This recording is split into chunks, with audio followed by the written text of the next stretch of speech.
السلام علیکم ورحمۃ اللہ وبرکاتہ نحمدہ ونصلی علی رسولہ الکریم اما بعد فاعوذ باللہ من الشیطان الرجیم بسم اللہ الرحمن الرحیم رب اشرح لی صدری ویسر لی امری واحلل عقدۃ من لسانی یفقہوا قولی۔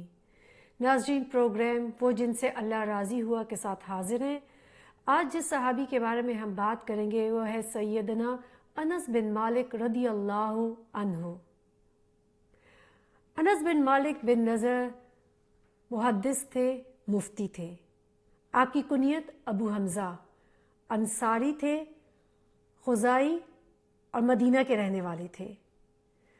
آپ کے بارے میں جو بہت مشہور ہے وہ ہے آپ کا لقب خادم رسول صلی اللہ علیہ وسلم۔ آپ کو بنانے میں آپ کی ماں کا بہت بڑا ایک کردار تھا۔ آپ کی والدہ کا نام سلیم تھا۔ سلیم نے بہت ہی جلد اسلام قبول کر لیا، لیکن ان کے شوہر ابو انس یعنی مالک بن نضر نے اسلام قبول نہیں کیا اور وہ کافر ہی فوت ہو گیا۔ سلیم نے اس کے بعد اپنے بیٹے کی تربیت پر پوری توجہ دینی شروع کر دی۔ وہ اپنے بیٹے کی دنیاوی ضروریات اور ساتھ ساتھ ان کی دین کی تعلیم پر بہت توجہ دیتی تھی۔ ان کو لکھنا پڑھنا ان کی ماں نے سکھایا۔ حضرت انس کے بارے میں مشہور ہے کہ آپ کی والدہ نے آپ کو کلمہ سکھایا اور آپ کو قرآن کی کچھ آیات اور صورتیں حفظ کرائیں۔ آپ کو حدیث کے بارے میں بتاتی تھی اور آپ کو احادیث یاد کراتی تھی، یہاں تک کہ آپ اس قابل ہو گئے کہ آپ اللہ کے رسول صلی اللہ علیہ وسلم کی مجلس میں بیٹھ سکیں۔ آپ کے اندر ایک شوق اور محبت پیدا ہو گئی تھی اللہ کے رسول صلی اللہ علیہ وسلم کے بارے میں۔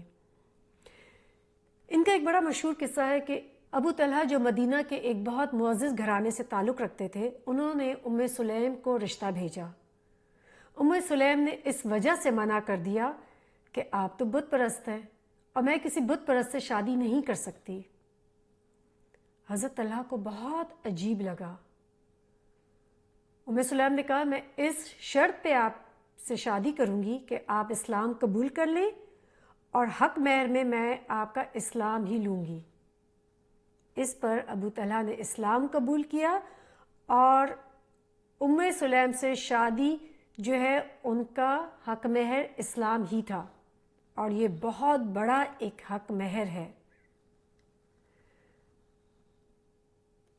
یہ ماں تھی جس نے حضرت انس رضی اللہ عنہ کی تربیت کی۔ وہ بتاتی ہیں کہ سعید بن مسیب سے یہ حدیث ہے کہ جب رسول کریم صلی اللہ علیہ وسلم مدینہ تشریف لائے تو حضرت انس فرماتے ہیں کہ اس وقت میری عمر 8 برس تھی۔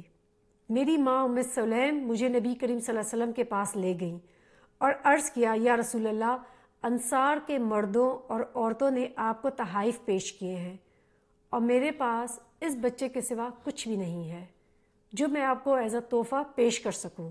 تو انہوں نے آپ صلی اللہ علیہ وسلم کو کہا کہ یہ میرا بیٹا آپ کے لیے تحفے کے طور پہ آپ قبول فرمائیں اور یہ آپ کی خدمت کرے گا۔ یہ ہوتی ہے ایک عقل مند ماں، ایک دور اندیش ماں۔ آپ دیکھیں کہ انہوں نے اپنے بیٹے کی زندگی بنا دی، اور یہ وہی کر سکتا ہے جس کو اللہ اور رسول صلی اللہ علیہ وسلم کے وعدوں پر یقین ہو، جو جانتا ہو کہ میرے بچے کے لیے کیا چیز بہتر ہے۔ آج امت مسلمہ کی یہ مائیں کہاں پر ہیں؟ ہم اپنے بچوں کی زندگی تو بنا رہے ہیں، ان کی دنیا بنانے میں مصروف ہیں، لیکن ہمیں یاد نہیں ہے کہ ان کی آخرت کا کیا ہوگا۔ ہر ماں یہ تو سوچتی ہے کہ میرے بعد میرے بچوں کا کیا ہوگا، لیکن وہ یہ نہیں سوچتی کہ میرے بچوں کے مرنے کے بعد ان کا کیا ہوگا۔ آپ دیکھیں سلیم ایسی ماں تھی کہ جنہوں نے یہ جان لیا تھا کہ رسول صلی اللہ علیہ وسلم سے بڑھ کر میرے بیٹے کے لیے کوئی ایک اچھا رہنما نہیں ہو سکتا، اور میرے بیٹے کی تربیت رسول صلی اللہ علیہ وسلم سے زیادہ اچھی کوئی نہیں کر سکتا۔